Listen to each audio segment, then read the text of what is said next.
থেকে 1200 বছর আগের লেখা কিতাব। কত বছর আগের লেখা? 1200 বছর আগের লেখা কিতাব। আজকে যারা মিলাদের কথা শুনলেই আপনাদের একটু মনটা খারাপ হয়ে যায়, স্বাভাবিক। যারা এটাকে পছন্দ করেন না, এটা স্বাভাবিক খারাপই লাগতে পারে। কিন্তু ইমাম তিরমিজি তিনি টাইটেল দিয়েছেন, শিরোনাম দিয়েছেন, একটা হেডলাইন দিয়েছেন, বাবু মা জা ফি মিলাদিন নবী সাল্লাল্লাহু আলাইহি ওয়াসাল্লাম। সুবহানাল্লাহ বল। ইমাম তিরমিজির এই কিতাবের 203 পৃষ্ঠা, দ্বিতীয় খণ্ড, এখানে দুটো খণ্ড একসাথে। দ্বিতীয় খণ্ডের 203 পৃষ্ঠার মধ্যে বাবু মা জা ফি মিলাদিন নবী সাল্লাল্লাহু। আমি দাওরা হাদিসেও এটা পড়েছি, দাওরায়ও পড়েছি, কামেল মাস্টার্সে আমরা যখন হাদিস পড়ি আমাদের সারসিনা আলিয়ায়, তখনও আমি পড়েছি, আর এখন তো পড়াই।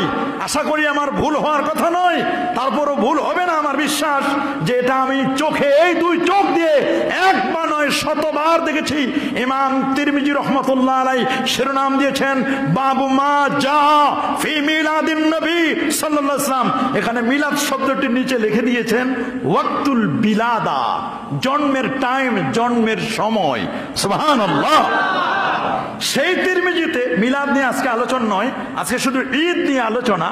সেই তিরমিজি কিতাবের মধ্যে এবং বুখারী, যেহেতু অনেকগুলো কিতাব, আমি শুধু কয়েকটি কিতাব আনছি, আনলে তো অনেক জায়গা এখানে আমরা পাবো না, যেহেতু অল্প পরিসরে। ইমাম বুখারী রাহমাতুল্লাহ আলাইহি এই আয়াতে তাফসীর করেছেন কিতাবুত তাফসীর। আজকে তো মুফাসসিরের অভাব নাই, ঠিক কিনা বলেন? কিন্তু ইমাম বুখারীর তাফসীরটা তাফসীর বিল মাসুর। ইমাম বুখারী তাফসীর করেছেন রাসূলুল্লাহর হাদিস থেকে, সাহাবায়ে কেরামের কওল থেকে তাফসীর করেছেন। সুনান তিরমিজি কিতাবুত তাফসীর, এটা জামে। তিরমিজি একটা জামে কিতাব। জামে মানে 8টা শর্তের জ্ঞান, 8টা শর্ত যেখানে থাকে তার মধ্যে তাফসীরের জ্ঞানও যদি এখানে থাকে, তাফসীর নিয়েও যদি আলোচনা হয়, তাহলে এই কিতাবটার নাম হয় জামে। কি হয়? বুখারীতে কিতাবুত তাফসীর আছে, এই কিতাবের মধ্যে কিতাবুত তাফসীর আছে। এই কিতাবটি ডুয়াল সফটওয়্যার, দুটো মর্যাদা। একদিক থেকে এটা সুনানের মর্যাদা রাখে, আরেক দিক থেকে এটা জামে। ইমাম বুখারীর বুখারী কিতাবটা হলো জামে, মাগার সুনান নয়। কিন্তু এই কিতাবটা যেমন জামে, জামে তিরমিজি, আবার এটার নাম সুনানে তিরমিজি। এটা মা কুতুবা আলা তারতিবিল ফিকহ, এটা ফিকহের তারতিব অনুযায়ী লেখা হয়েছে। প্রথমে নিয়ে আসেন কিতাবুত তাহারাত, আপনি পবিত্রতা হাসিল করবেন কেমনে, এবং লা তুকবালুস সালাহ বিগাইরি তুহুরিন, পবিত্রতা ছাড়া নামাজ কবুল হবে না, এই কথা দিয়ে তিনি কিতাব শুরু করেছেন। আল্লাহু আকবার। সেই ইমাম তিরমিজির লেখা কিতাব। তিরমিজিতে যেমন আছে সহিহ বুখারী 45 নম্বর হাদিস, এবং কিতাবুত তাফসীরেও আছে। সেখানে স্পষ্ট করে লেখা যে আন ওমর ইবনুল খাত্তাব রাদিয়াল্লাহু তাআলা আনহু আন্নাহু ক্বাল, হযরত ওমর ইবনুল খাত্তাব রাদিয়াল্লাহু তাআলা আনহু তিনি বলছেন। আর এখানে আছে তারেক বিন শিহাব থেকে হাদিসটি বর্ণিত আছে কিতাবুত তাফসীরের মধ্যে। স্পষ্ট করে লেখা যে আন্না রাজুলাম মিনাল ইয়াহুদ, ইহুদিদের এক ব্যক্তি আসলো ওমরের কাছে। কার কাছে? হযরত ওমর রাদিয়াল্লাহু তাআলার কাছে। 31 লক্ষ বর্গমাইলের শাসক ওমর। শয়তান দেখলে সরি বলে চলে যায়, ওই পথে আর শয়তান হাঁটে না, কারণ এই পথে ওমর চলেছে। যার মুখের কথা আল্লাহর কোরআনের একটা নয়, দুটো নয়, 22টি আয়াত নাযিল হয়েছে। আল্লাহর হাবিবকে লক্ষ্য করে বলেন, ইয়া রাসূলুল্লাহ লাবিত্তাখাযনাল মাকামা ইব্রাহিম মুসাল্লা। হুজুর, কাবা তওয়াফ করছি, এই মাকাম ইব্রাহিম, এখানে ইব্রাহিম নবীর কদম মোবারকের ছাপ আছে। ইয়া রাসূলুল্লাহ, মাকাম ইব্রাহিমকে সামনে রেখে যদি আমরা নামাজ পড়তাম কতই না ভালো হতো। হযরত ওমর মুখ দিয়ে বললেন। তারিখুল খুলাফার মধ্যে আল্লামা সুয়ুতী বলছেন, এবং এই তিরমিজিতেও আসছে, বুখারীতেও আসছে, স্পষ্ট লেখা হযরত ওমরের মুখ দিয়ে সাবের হলো। জিবরিল আমিন এসে নবীকে জানাই দিলেন, ওয়াত্তাখিযু মিন মাকাম ইব্রাহিম মুসাল্লা। ওমরের মুখের কথা আল্লাহর কোরআন হয়ে গেল। ওমর ইবনুল খাত্তাব রাদিয়াল্লাহু তাআলা আনহুর কাছে এক ইহুদি আসলো, নাম তার বিখ্যাত ইহুদি পণ্ডিত কাবুল আহবার। কি নাম? কাবুল আহবার। কাবুল আহবার আসলো, বিখ্যাত পণ্ডিত। এসে বলছে, ক্বালা লাহু ইয়া আমিরাল মুমিনিন, তাকে লক্ষ্য করে বলল, গো আমিরুল মুমিনিন, আয়াতুন ফি কিতাবিকুম, আপনাদের কিতাবে একখানা আয়াত আছে, তাকরাউনাহা, যে আয়াতটা আপনারা তেলাওয়াত করেন, পড়েন। সুবহানাল্লাহ। আপনাদের কোরআনে এমন একখানা আয়াত আছে যে আয়াতটা আপনারা তেলাওয়াত করেন এবং পড়েন। লাউ আলাইনা মাশারাল ইয়াহুদ নাযালাত, রে ওমর, যদি মুসা নবীর উপর এই আয়াতটা যদি মুসা নবীর উম্মতের উপর এবং মুসা নবীর উপর যদি নাজিল হতো, এই আয়াতটা, যে আয়াতটা আপনাদের কোরআনে আছে, সূরাতুল মায়েদার 3 নম্বর আয়াতটা যেটা আপনাদের কোরআনে আছে, এটা যদি মুসা নবীর উপর তার উম্মতের উপর যদি নাজিল হতো, তাহলে কি হতো শুনে নেন। ওরা বলল লাত্তাখাযনা যালিকাল ইয়াউমা ঈদান, তাহলে ওই দিনটাকে আমরা ঈদের দিন বানাইতাম। আপনাদের কোরআনে এমন একখানা আয়াত আছে যে আয়াতটা যদি মুসা নবীর উম্মতের উপর, মুসা নবীর উপর নাজিল হতো, তাহলে আমরা ইহুদিরা ওই আয়াত নাজিল হওয়ার দিনটাকে ঈদের দিন বানাইতাম। কে বলল? ইহুদি পণ্ডিত কাবুল আহবার বলল।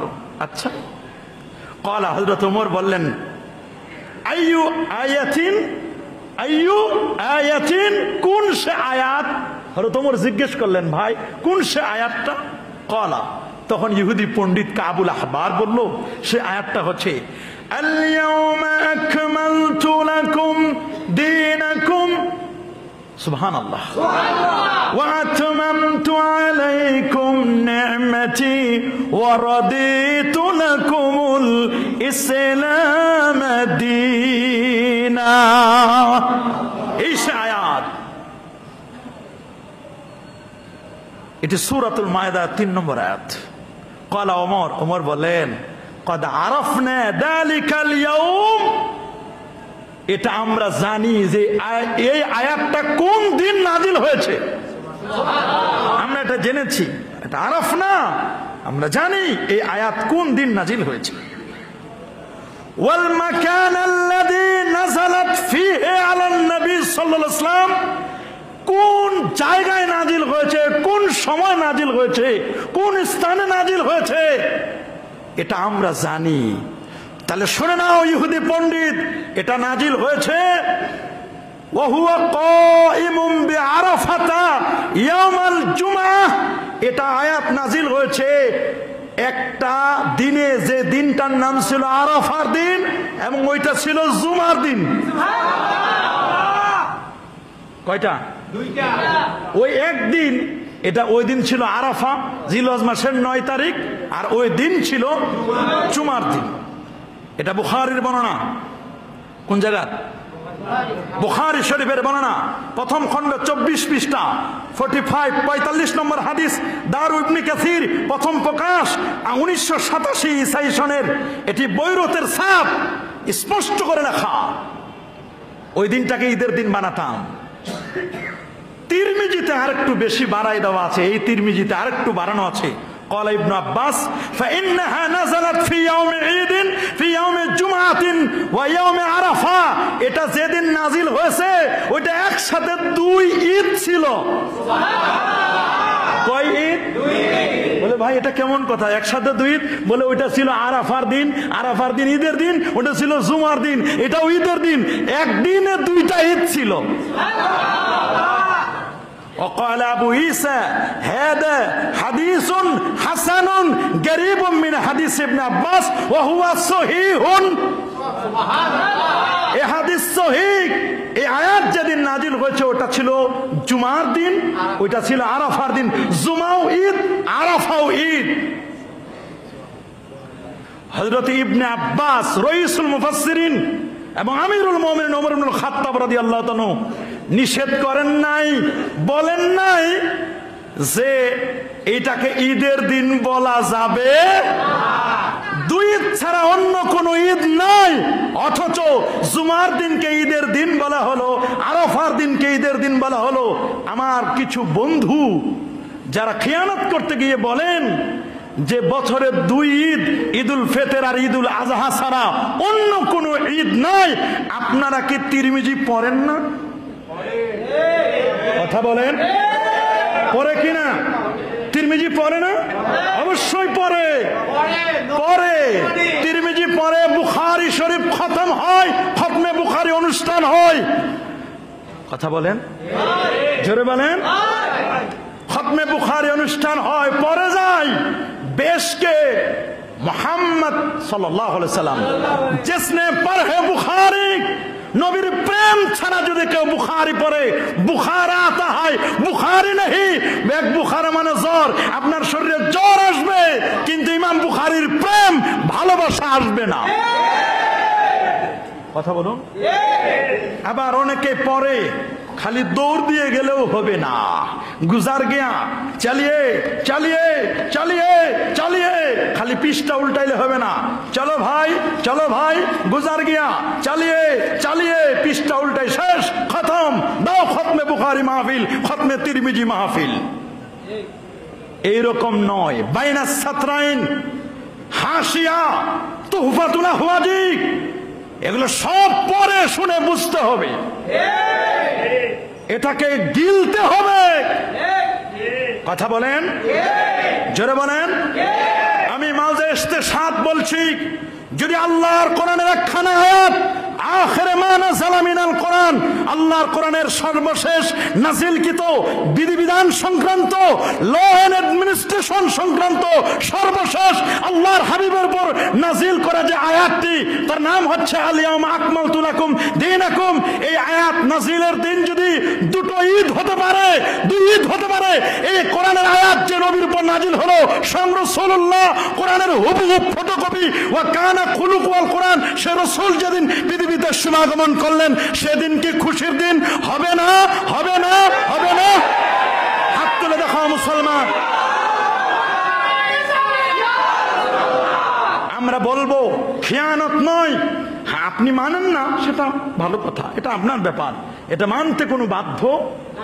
তবে শুনে নাও, মুসলিম রাষ্ট্রগুলোতে, ইভেন আমাদের এই মাতৃভূমি বাংলাদেশেও ঈদে মিলাদুন নবী সরকারি গেজেটের ছুটি। মানো আর নাই মানো, মানো আর সরকারি গেজেট করা, রাষ্ট্রের পক্ষ থেকে, গণপ্রজাতন্ত্রী বাংলাদেশ সরকারের পক্ষ থেকে ছুটি ঘোষণা, এবং সরকারের পক্ষ থেকে ঈদে মিলাদুন নবীর ছুটি। শুধু বাংলাদেশ নয়, ইয়েমেন সহ, তুর্কি সহ, আফগানিস্তান সহ, আপনি খুঁজে দেখেন, ইভেন সৌদি আরব, আল মামলাকাতুল আরাবিয়াতুস সাউদিয়া, সৌদি আরব গেজেট পাস করেছে, রাসূলুল্লাহর বিলাদাতের দিন, জন্মের দিন, এটিকে ছুটির দিন ঘোষণা করেছে। সুবহানাল্লাহ। এক সময় সুকুল লাইল মাউলুদুন নবীতে, এখন তো দোতলা লাইব্রেরি, আল্লাহ তো আমাদেরকে বহুবার নিয়েছেন, আল্লাহ তাআলা বহুবার আল্লাহ নিয়েছেন এই সমস্ত জায়গায়। শাহরে উসাইফা, সৈয়দ আলাবি আল মালিকি আল মাক্কি, সেখানেও আমরা গিয়েছি, 2.5 ঘন্টার মিলাদ, সেখানে অবাক করার মতো। আমাকে কিতাবও দিলেন, হাদিয়া দিয়েছিলেন সেখানে। সেই জায়গা থেকে এনে দেখলাম, সত্যি যারা বলেন যে খুশি হওয়া যাবে না, আমার মনে হয় আপনারা সঠিক বলছেন না, কথাও যেন আপনাদের একটু গরমিল আছে। এখন আপনারা যদি মনে করেন যে আমরাই সর্বে সর্বা, আর কেউ তেমন জানে না, আমরাই সবচেয়ে বেশি জানি, বই পুস্তক আমরাই সবচেয়ে বেশি পড়ি, কেতাবাদি পড়ি, তাহলে আপনার ব্যাপারে আমাদের ফতোয়া কবি আবু নওয়াসের কথা, কুল ফাকুল লিমান ইয়াদঈ ফিল ইলমি ফালসাফাতান, যে পৃথিবীতে দাবি করে যে আমি অনেক কিছু জানি, আমি অনেক জানতাম, Jack of all trade, master of নান, অনেক কিছু তুমি জানো, তুমি যদি এটা মনে করো, ফাকুল লিমান ইয়াদঈ ফিল ইলমি ফালসাফাতান হাফিজতা শাইআন ওয়া গাবাত আনকা আল আশিয়া। শুনে নাও, তুমি মুখস্থ করেছো কয়েক পৃষ্ঠা, কয়েকটা পেজ, টেক্সট কতটা মুখস্থ করেছো, মাকার কিছুই শিখো নাই। কথা বলেন, জোরে বলেন। এটা আমাকে মনে রাখতে হবে। এখন যদি এমন হয়, বই পড়া ডাক্তারের মতো, কার মতো? আমার যদি মনে করেন আপনি অনেক বড় জ্ঞানী, না, জ্ঞান এটা আসে আল্লাহর পক্ষ থেকে বাবা, বুঝতে আসে আল্লাহর পক্ষ থেকে। কথা বলেন। মাইয়ুরিদিল্লাহু বিহি খায়রান ইফাক্কিহুহু ফিদ্দিন, আল্লাহ যার কল্যাণ চায়, দ্বীনের সমঝ তাকে দান করেন। দ্বীনের বুঝ আল্লাহ সবাইকে দেন।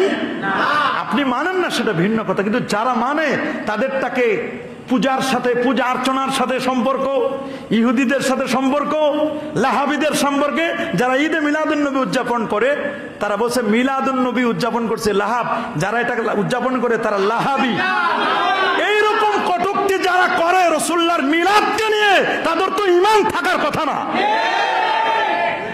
রাসূলুল্লাহর মিলাদকে যদি কেউ, জন্মকে যদি কেউ অস্বীকার করে, সে মনে রাখবেন সে প্রকারান্তরে রাসূলুল্লাহর রিসালাতকে অস্বীকার করবে।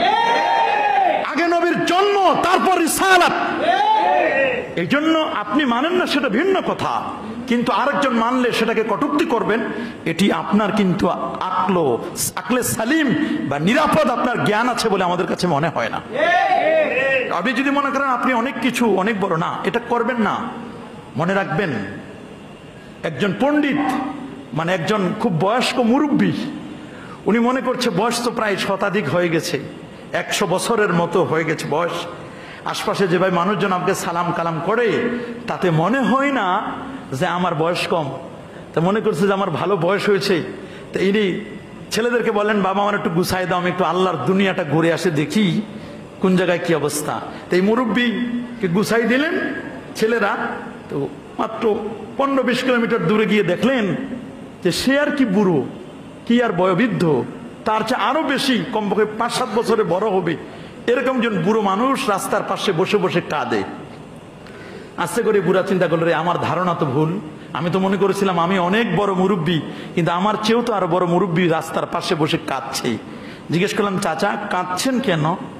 বলে, বাবারে আমি কি সুখে কাঁদি? আপনি আপনার কাজ করেন, আমি কাঁদছি আমার দুঃখে। কি হয়েছে চাচা বলেন না, দুঃখটা কি? বলে, আমার আব্বা আমারে মারছে সকালে। তার আব্বাই সকালে কি করছে? সকালে তার বাবাই মারছে। বলে, কেন মারলো? একটু বলবেন কেন মারলো আপনার বাবা? তা আমি তো মনে করছিলাম আমি অনেক বড় মুরব্বী, আমার চেয়ে দেখলাম আপনি বড় মুরব্বী, আবার আপনার বাবা আছে, মারতেও পারে, তো অবাক করার মতো। আপনার বাবার তো তাহলে কম শক্তি না, তা আপনার বাবার বয়সও তো অনেক। বলে, ওটা আপনার শোনা দরকার না, আপনি আপনার কাজ করেন। বলে, না বাবা, আমি দুনিয়া দেখার দরকার না, আপনার বাবারে দেখে আমি বিদায় হই। তো চলেন কি জন্য মারছে আমি আপনার সুপারিশ করব। তাকে নিয়ে গেলেন, তা দেখে যে বুড়ো মুরব্বী ওই খাটের উপরে, চকির উপরে বসে দড়ি পাকাচ্ছেন, সুতলি পাটের দড়ি পাকাচ্ছেন। আস্তে করে গিয়ে সালাম দিচ্ছেন, যে নিজেকে বড় মুরব্বী মনে করেছিল, সালাম দিয়ে বললেন, দাদা এই বুড়ো বয়সে ছেলেরে মারলেন, কারণটা কি? ছেলে কাঁদতেছে, আমার তো মায়া লাগছে। বলে, ওই হারামিরে কি মারবো না তো কি আদর করবো? মারবো না তো কি আদর করবো? ওরে সকালবেলা বলছি ওর দাদার কাছে পান্তা নিয়ে যাইতে,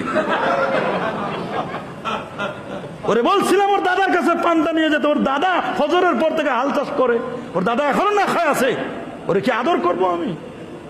ওরে বাপরে বাপ, কি করলাম তাহলে আমি? আর কি বড় মুরব্বী? যদি বড় মুরব্বী আরেকজন আছে।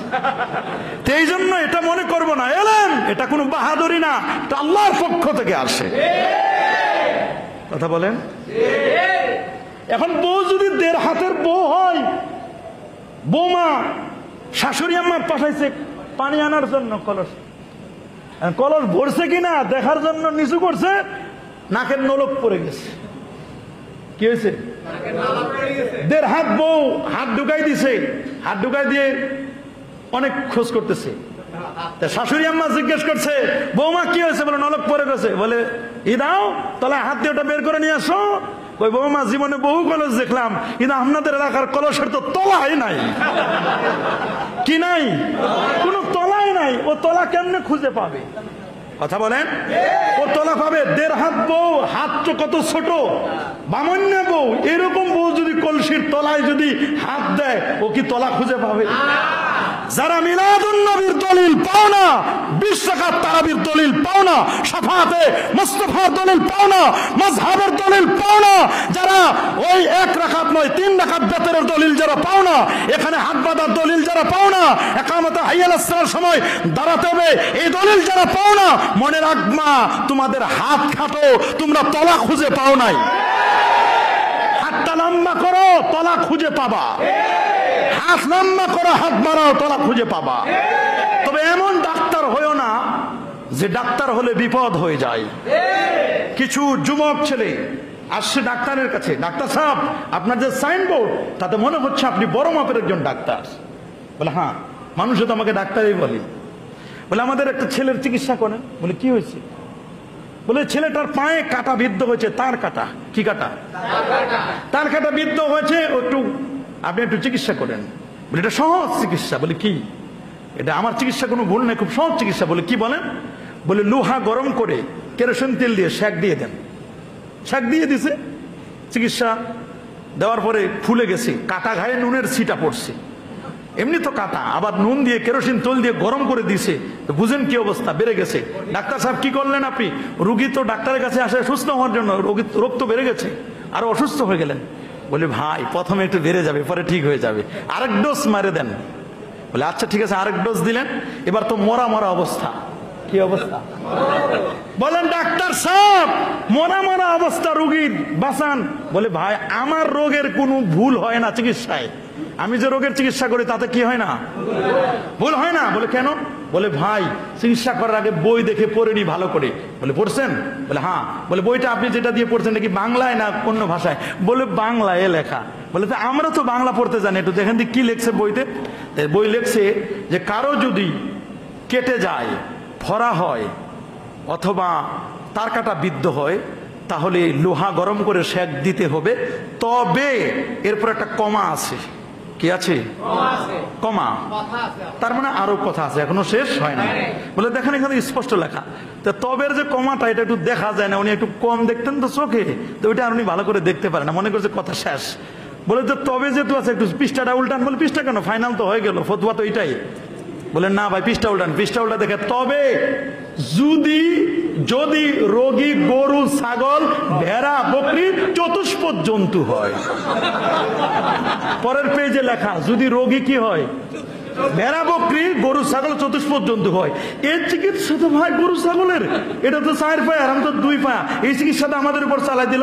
বলে ভাই আমি ব্যস্ত মানুষ, এই পৃষ্ঠাটা আর পড়তে পারি না।